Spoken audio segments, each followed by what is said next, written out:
Welcome to Garden Chatter, where we connect gardeners, bloggers, and experts so that we can all grow and learn together. We have Linda Lee on our show today, and she's going to be telling us about her CSA Cookbook and talking about how we can utilize every bit of our veggies. Let's see, Bren, you're on today. You are in California, is that right, Bren? Yes. I'm down. I was actually over at the Eden Valley Vineyard. So Linda probably knows a little bit more because I'm kind of close to her. I'm about 3 hours north, I think, from LA. Yeah. And it's beautiful. I didn't realize how close I was going to be to the ocean. It's beautiful. And it was neat. It was neat landing in my little puddle jumper, I call it, because it was such a small plane. But I'd never seen vineyards before. You're used to looking down in the Midwest and seeing the crops, you know, that way. The vineyards are really cool looking. It's a neat experience. So, yeah, I'm down here for spring trials, and you can follow their hashtag and see what the hort industry is doing. It's global. People from everywhere are coming to this event. And I'm actually here with the HGTV Home Plant team, just blogging and tagging along. So anyways, Adam, let me tell everybody how to connect with us tonight. If you're watching us on the Google Hangout, you can click right up at the top. You'll see a grid. Just tap the grid. A Q&A will come down, and you'll get a Q&A box on the side. And I hope you will say hi to us and hopefully ask some questions for Linda Lee. All right. Well, Linda Lee, welcome to our show, and we're so glad to have you. How are you doing? I'm great, thank you. Very good. So why don't, before we dive into talking about food and cookbook, why don't we, maybe you could just tell a little bit about where you're located and maybe how your spring garden grows. What's going on there? Well, I live in a coastal suburb of Los Angeles, so I am in Zone 10B. Basically means that we can garden year-round, and we can do crops like tomatoes and peppers year-round as well without overwintering them. They just grow very slowly over winter. But right now it's pretty funny because my fall, winter, spring garden is just bolting like crazy, whereas I have a lot of friends on the East Coast who are actually just barely getting their spring gardens started. So sometimes it feels like we're on opposite sides of the world between West Coast and East Coast, but that's where I am in my garden. This is actually a super busy time of year for me outside because I'm just trying to get rid of the older crops and put in my summer crops. So what about, could you give us a little bit, I don't know, an overview of a cookbook, or you know, what are some of the things that you were trying to accomplish as you wrote it? Absolutely. Well, here is what the book looks like. So pretty. It's very pretty. Thank you. So it's called the CSA Cookbook, and the tagline is "No Waste Recipes for Cooking Your Way Through a Community-Supported Agriculture Box, Farmer's Market, or Backyard Bounty." And while the focus of it is on CSAs, which are the boxes that you get of seasonal produce direct from a farm, it's actually meant for anybody who loves vegetables, whether you get it from a CSA, you grow your own food, you go to a farmer's market, or even if you just buy it from a regular grocery store. My concept is top to tail, no waste cooking. So you really learn how to use the whole vegetable from top to tail, and you use them in ways that, you know, other recipes will tell you discard the kale stems or discard the green tops of your leeks. But my recipes embrace all of these unconventional parts and help you realize like all these different textures and flavors that you didn't know existed in the vegetables that you commonly eat. Very cool. And also for the people who grow their own food at home, I have a lot of ways that you can use the parts of plants that you normally don't think about using, such as tomato leaves, squash leaves, radish pods, stalks and stems, flowers, like different kinds of roots. So it's a way to put your plants to use other than just compost or soup stock. And that sounds yeah, good. Very useful. I had let some mustard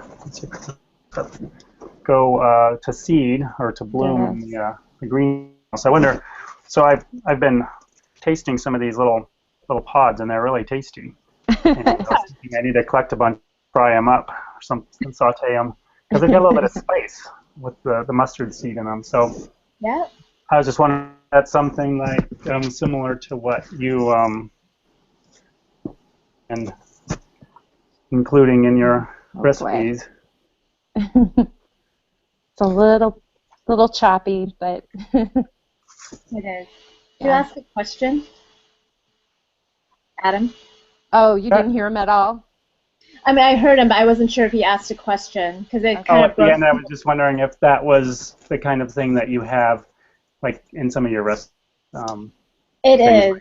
Yeah. It is. I tell people that once they know what they can eat from the plant, you don't actually have to wait the 3 months that it takes to harvest the fruit, which is what we always look forward to. You can start harvesting the leaves right away. And once the plant bolts, that doesn't mean that it's the end of life for the plant. I consider that almost like a third harvest because you can eat the flowers and the seed pods, like you said. So it just gives it, it's just a way of looking at vegetables, you know, in a fresh, new way and just really using everything to their full potential. That's cool. Yeah, it is, and letting like the winter like kale and the mustard and stuff go to seed is good for pollinators early on because there's not too many things blooming. So yeah, you know, there's an added benefit, and then you can eat the seeds too. What you mentioned tomatoes earlier. What I hadn't heard of what you could do with tomato leaves. Would you be willing to share that? Well, tomato leaves are in fact edible. Really? And I actually like to use them as an accent. So you know when it's high summer and you're walking past a tomato plant or you're harvesting tomatoes and you always get that wonderful scent all over your skin, and it's just this earthy, heady, sort of green grassy smell, and it's what I associate with summer all the time. So imagine that smell. Concentrated into a little leaf. You know, it's just a very earthy tomato, viney sort of scent. So when you use the tomato leaf, I like to put it in, say, tomato sauces. Whether you're canning a tomato sauce or you're just making a sauce for dinner that night, it adds a certain depth of flavor that I can't fully explain, except it brings out the tomato flavor more. You know, whereas the tomato fruit is so sweet and fresh, a tomato vine kind of brings it down and gives it a deeper flavor. So I love to use it in sauce. I love to use it in pesto, where I'll combine basil leaves with tomato leaves, and it's almost like having a caprese salad in one bite. And I'm always experimenting with different ways to use it. I see it as an accent, and so I'll try it in salads. I'll try it sometimes as a topping on pizza, sometimes in a sandwich, you know, but you don't get the full taste of a tomato leaf, so that's something that I'm always still playing around with. That's it. Is there any other? You said that about the tomato leaf because a lot of people had told me on Twitter before when I had like my little helper helping me that the leaves were poisonous. So I guess you can't believe everything on the internet, right? Yeah, it's a misconception. People think that because it's part of the nightshade family, and a lot of members of the nightshade family are poisonous, but tomato leaves are not one of them. They would be equivalent to green tomatoes, like the unripe tomatoes. Okay. So assuming you don't eat a pound or two of tomato leaves in one sitting, you'll be fine.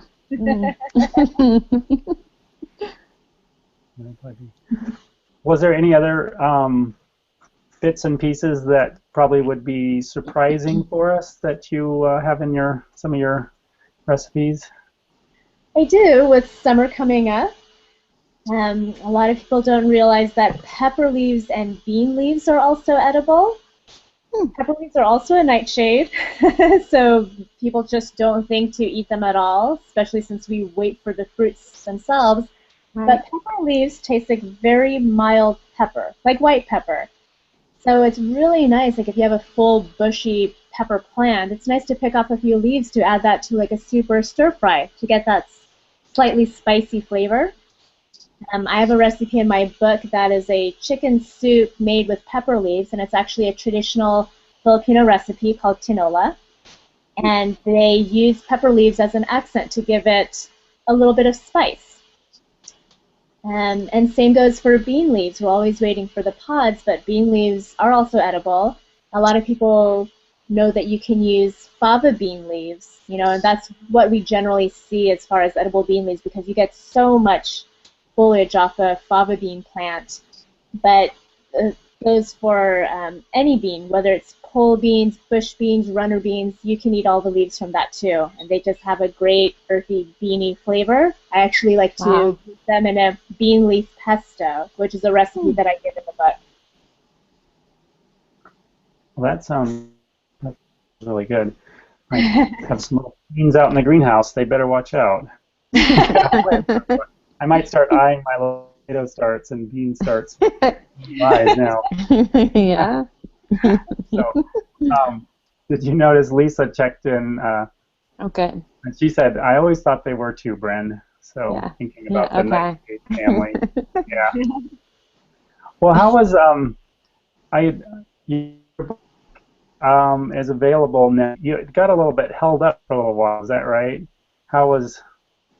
Maybe you could just tell us a little bit about the process, or how did it go for you, or how long did it take, or how did? Gosh, the book writing process is a whirlwind. I started working on it in January of 2014. I had 4 to 5 months to develop all of the recipes for the book, including testing them, eating them, shooting them, and just tweaking the final recipe to include it in the book. And it's just a nutty time. Yeah. So once the manuscript was turned in, then I spent all summer editing with my team at Voyager Press. My husband, Will Taylor, did all the photography for the book, so we were shooting recipes concurrently with my recipe testing. Our goal was to have a photo for every single recipe, and we managed to do that. So there's 106 recipes, many more photos, since we include step-by-step photos and photos of ingredients that people might not be familiar with. So the whole book has full-color photos everywhere. I'm a very visual person, and that's something that was important to me when I look through a cookbook. I'm always tempted by photos. Even if it's a recipe that sounds good, but if it doesn't tempt me with an image right away, I tend to skip over it. All the food is very real. It was definitely cooked in my home on the same pots and pans that you see in the photos. So I don't want people to look at a picture and think, oh, I could never make something look that perfect or that beautiful. Like, this is a real cookbook. So all of the images show finished dishes the way that they're supposed to look if someone were to make it at home. Once we got all the photography, all the recipes, went through the full process of editing, the book went to print overseas last fall. It was actually held up in shipping for over a month because of the port disputes all along the West Coast.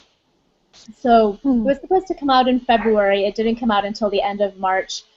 And during that month and a half, Will and I were just sitting around the house like, well, what do we do? Da, da, da. We don't know when the book will come out. Right. And then we had the idea to create a trailer for the cookbook to just give people something to see and another visual to explain what the book was all about. And so we learned how to shoot and edit video in 1 week and put out a cookbook trailer that you can find on my blog. And that really gives the full overview of what the book is about.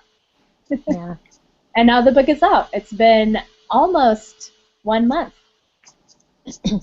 You did a great job. I tweeted it out the other day, and a lot of people were commenting it. It looks great. Thank you very so much. Good. You did it so quick. You said, can I ask, you said it was held up. The book was held up. Was there a problem with publishing it over here or something? Or? Well, all of the books are printed overseas in China. Okay. And the book was printed on time, but it was just sitting on a container for over a month because of disputes at the ports. The labor disputes happen all over the West Coast. So we were just at the mercy of the longshoremen. And I fully support them, but it actually held up a lot of shipments for all industries, not just publishing. Yeah. Okay. Yeah, because we were going to one earlier, like a month ago, but books were Right. sitting. Have Yeah. you been That's doing right. lots of like different speaking events, and have you been busy promoting? Very busy with promoting it, especially since the book has come out. As far as speaking gigs, I actually did a unrelated speaking gig in Atlanta, which is where I met Bren for the first time. So we were at the Garden Bloggers Conference, and I actually spoke about the business of blogging. Um, but this year coming up, I do have a book tour planned. I did my first book signing at the Petaluma Seed Bank a couple weeks ago, and that was very fun, very exciting, very intense Q&A from the audience that was there. Yeah. And then I just had a book release party this past weekend in my hometown here in LA. So we're really just getting started. Hopefully I'll make it to other parts of this country, which is my goal, all over the South, the East Coast, the North. So. I think that's great.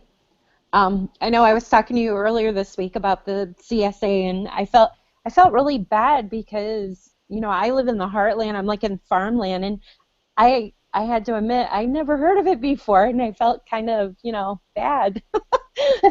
but but it's kind of interesting once you explained to me about what CSA is. I've been asking people in my area, and like even here, it's really popular here in the Central Coast. I found out today at the Vineyard, a lot of people were really excited because one lady, her husband can only eat organic, and she's like, I trust what comes in that box. I can't wait, and she's just all excited. So I don't know. Can you explain if somebody doesn't know what CSA is? Sure. Okay. CSA stands for Community Supported Agriculture. It's a very simple business model. Basically, the farm grows their produce and they sell it directly to their community. So there's no middleman, there's no grocery store, very old-fashioned transaction. And what makes it so valuable is that instead of a traditional farmer's market or grocery store where you go there, you pick out your vegetables and you buy them from the farmer, you actually invest in shares of the farm is what they call it. So you're buying a CSA share. And you end up paying for a whole season of vegetables up front. And in return for your share, your investment, every week during the growing season, then you get a box of fresh produce that's completely local, in season, from the farmer that you supported. And it's really just the best way to eat because everything that you have in the box was picked just a day or two before. And it's great because it really brings the community together. When you are buying into a farm share, you take a risk with the farmer. A lot of times farms that are not subsidized, they have to worry about drought or disease, any kind of unforeseen circumstance, and their whole season could be gone. But by having the support of their community behind them, they have a little bit of cash flow, so they can invest in equipment, they can invest in staff to help harvest and pick and do all the work that needs to be done on a farm without worrying about their own living. And it's great to support your local farm because you can ask them questions. You know exactly how they're growing something. A lot of farms also host tours and dinners, so you really see where your food comes from. And I think that is the missing link of people with their food. Everything comes so neatly packaged in the store and like containers and cartons and boxes, but when you see it growing out of the ground and somebody picks it and hands it to you, that you really see food in a whole new way. It makes you appreciate it a lot more. And that goes for all kinds of food, whether it's vegetables, meat, dairy. There's a lot of different kinds of CSAs besides vegetables. There's even flour CSAs, and every single farm is striving to produce the best possible product that they can for their community. Very cool. I wonder if there's like a directory. I suppose mostly it's local, but it'd be interesting if there was a directory that was either regional or for different CSAs and what they offer. I don't know if I've ever. They're actually There a is. national directory. If you go to a website called localharvest.org, the full URL is actually localharvest.org/CSA. That lists thousands of CSAs all across the country. You can do a search for the CSAs that are in your region, and they include every type of CSA, whether it's vegetable, fruit, meat, dairy, cheese, baked goods, eggs. I mean, there's so many different kinds, and you can read about the farm. You're linked directly to their website, and then you can join the CSA that's right for you. Well, that's I was hoping there was a chance to look. So I had a question for you. As I'm planting lots of vegetable starts, I'm excited to get things growing, but it's early. Still have some frost coming up. I was just wondering if you had any ideas about things I utilize early on. Maybe plant some extra something and use like the leaves or the stems before they're mature. Get some veggies early on. Any thought on that? What I usually do is when I am planting like a new row of crops, I take all of the thinnings and use those. I treat them as microgreens and sprouts. And so that's a good way to just get a little extra instead of just getting rid of those into your compost pile. You can use your bean sprouts and your cucumber sprouts, squash sprouts. All of those little tiny leaves are all edible, and so they're fun to just put into a salad or on a sandwich. What was the second part of your question? Oh, I mean, that's pretty much it. I guess just wondering about things utilize early on, before things mature. So I mean, that's a good idea. And I was thinking, earlier you mentioned the tomato leaves and the bean leaves and different things like that. So I guess I could pinch a few leaves. I mean, it's a long time till ripe tomato, but I suppose I could get some tomato flavor earlier by using leaves. So. Absolutely. And tomato leaves are actually, they're also a very good way to amp up a really bland tomato that maybe you had to buy. It gives it a little bit more flavor. So, with bland tomatoes, I've bought tomatoes out of season as well. And to bring out the flavor, I'll usually roast them. I'll cook them in some way, but adding a few sprigs of tomato leaves really helps as well. And you share a lot of these recipes on your website as well, don't you? I know I've seen a few. I do have recipes on my blog about it, and the idea for this book actually came from a few posts that I've done on my blog about what's edible and can you eat that? And that's where I go behind the science of all of these food myths that I was trying to crush, as far as tomato leaves being toxic, carrot tops being toxic, can you eat broccoli greens? And I explored why or why not for all of these different things. And that's how I came up with the idea for this cookbook. I was like, oh, a lot of people really don't know how to use these parts because there's never recipes for them. Right.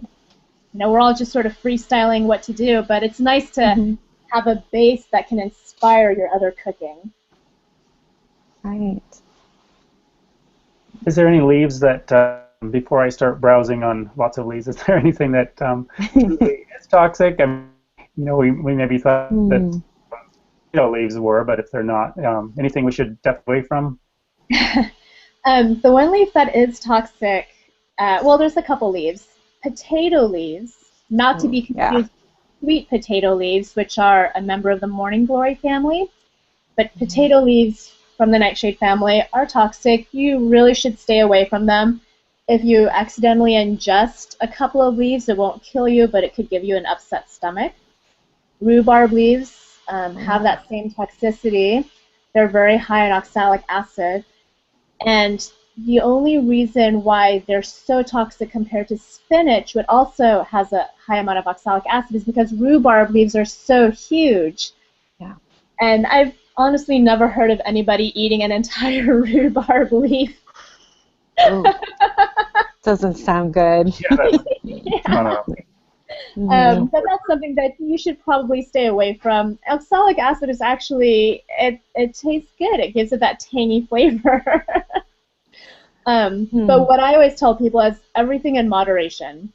If you're a person that loves to juice and make green juices, don't juice the same greens every single day because you will build up toxicity in your system. You should mix up your greens because every leafy green, whether it's kale, spinach, collards, carrot tops, they all have varying amounts of alkaloids, and if you keep accumulating them in your body, you could get a little bit sick from that. So it's something to keep in mind. And it's the same thing as you're cooking your day-to-day. Probably not a good idea to eat kale every day or spinach every day, despite them being so good for you.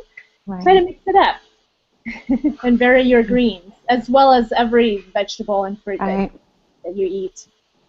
Well, sometimes people, I think, they like recently I've seen, because I like making smoothies. I like messing with my little blender and doing all that. And now, I have kale and it's starting to grow. And so you get a lot of kale, say, and spinach when it kicks in, and you want to eat healthy, but you don't know exactly what do I make with this. So we kind of get in a rut, just doing the same thing. So that's what's kind of cool about your book. You've got variations with the different greens, right? I do. I try to give, in my recipe, I'll take something like kohlrabi, which is, it's somewhat unconventional vegetable. Right. Not a lot of people grow it. You see it at the farmer's market. You tend to stay away from it. But for something like kohlrabi, I try to give a variety of recipes. So I have one for kohlrabi fries, where it's roasted, raw kohlrabi that I put into a slaw, pickled kohlrabi. So you have different ways to eat it, and you won't get sick of it. Okay. And same thing with a few other recipes, like squash, cucumbers. I have recipes for cooking cucumbers, cooking radishes. Interesting and unique ways to approach a vegetable that's just not the same thing, like throw it into a salad. Right. Boring. That sounds good. I'm wondering how much of the recipes, I should say, did you just come up with all of them on your own, or did you base, some of them on other things you saw? I'm just wondering how that whole experimentation, went.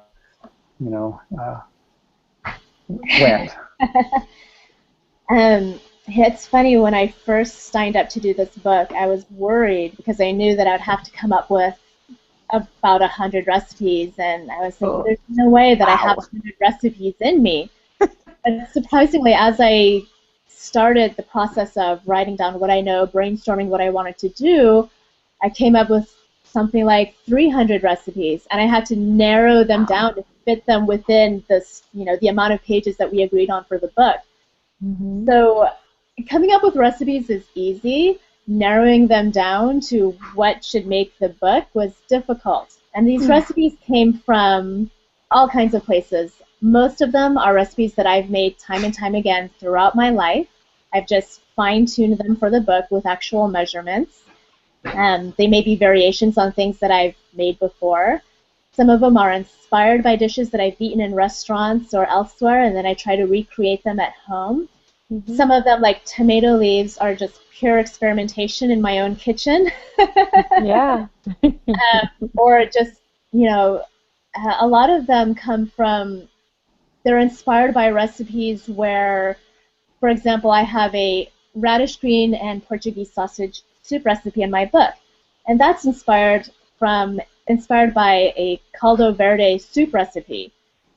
I just sort of take the flavors that I know work well together, and I try to create something different with it. And yeah.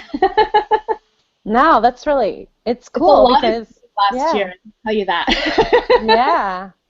Well, and I think it's really cool because you've been gardening for a little while. I think we talked about this before. How long have you been gardening yourself? I have been gardening for 5 years, since 2000. And what did vegetables?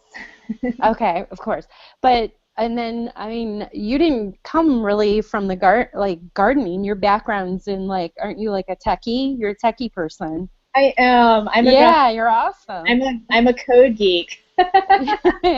So the blog started as a side project for myself to just keep myself inspired and have fun and do something different, but also forcing me to get off my computer and do something outside. Yeah.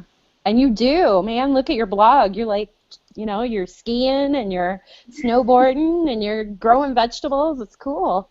And your talk, I hope you get to speak at other venues, because I learned so much from you at the Garden Blogger Conference in Atlanta. Like, we met down there, and it was so easy to understand, tagging photos and things like that. I mean, it was awesome. So Thank you. yeah.